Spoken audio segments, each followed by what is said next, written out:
Hello guys, আজ রাতে বিরিয়ানি নিয়ে চলে এসেছি। মাথা তুলে খাও, মাথা তুলে খাও, মাথা তুলে খাবে। তাই আমি খাবোটা কি করে? মাথা তুলে মোটে খাবে না। কালকে চাউমিনও খেতে দিনি আমাকে, মা ছেলেতে। কেমন আছে বা? হ্যালো, মাথাটা তুলে খা। দাঁড়াও। কি অবস্থা, তা খাবো কি করে এভাবে মাথা এই করলে? আর চাউমিন খেতে পারি এর জন্য।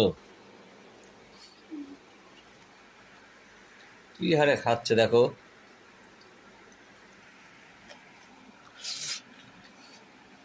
Heavy taste, heavy.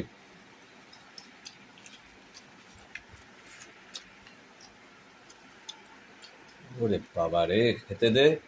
দাঁড়াও। দেবো। 1 মিনিট। এই মাথা রাখলে আমি খাবোটা কি করে তুই দেখ।